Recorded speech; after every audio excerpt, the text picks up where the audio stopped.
This tension is extremely important, obviously, between forgetting and remembering. And fetishizing remembrance is also problematic.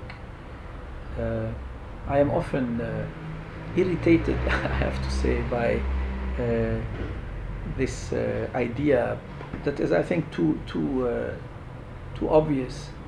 That we should keep the traces of the war so that we do not forget. I mean, people who suffer a blast like this don't need anything to remind them of it. It is there. It is in their consciousness, and it will remain forever. So you don't need a monument for this. That's my opinion. You don't need a monument. You need to work on what makes this never happen again.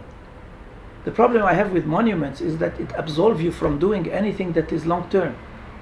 Action is not about putting something and saying, I remember. Same as the Beit Beirut building, They fetishize the bullets on the wall. I think it's ridiculous. Just fix the building and let's move on. And let's try to have this never happen again, right? So, and this happens mostly with either people who have the guilt of not having done anything, so they resolve it by, giving money for a monument or that's it. Or by war tourism. People, they are unhappy with you if you renovate your demolished city. They come for this. They want to see the bullets. Where are the bullets? They don't want to have a better country. They want to see the bullets. Right? So I'm irritated by this when it comes to remembrance, because it's not about remembering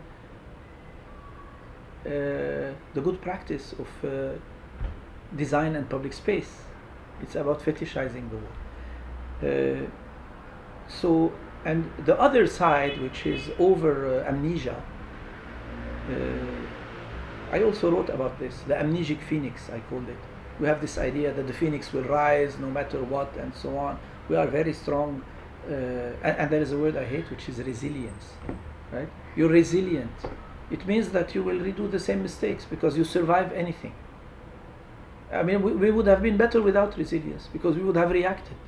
We were so resilient gradually across time that we accepted anything, and like an explosion, and now it's business and life as usual.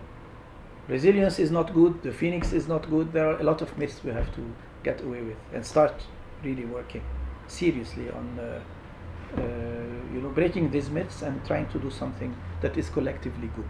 That's my opinion on these things. Certainly this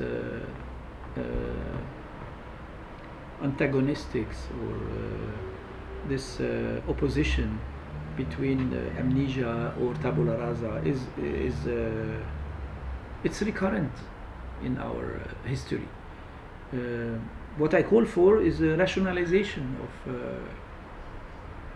of facts on which you could build your decisions in order to move on to a better living.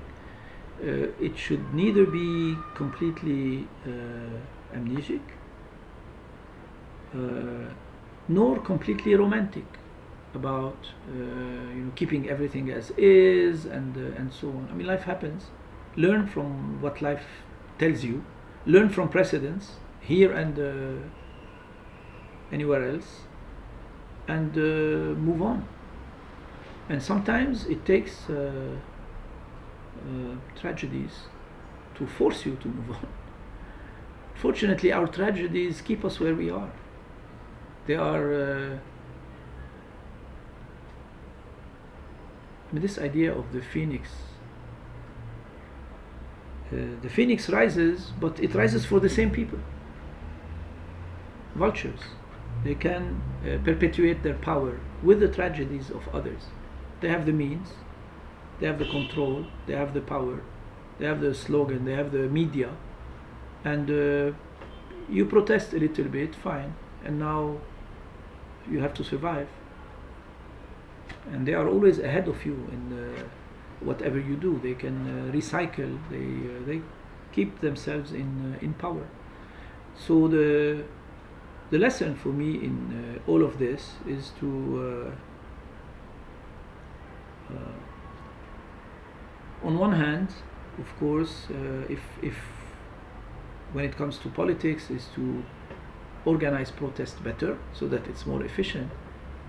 But I think there is work that has to be done on the individual himself and herself. They have to protest against their own biases on how they do it and why they do it and how efficient it can become and so on.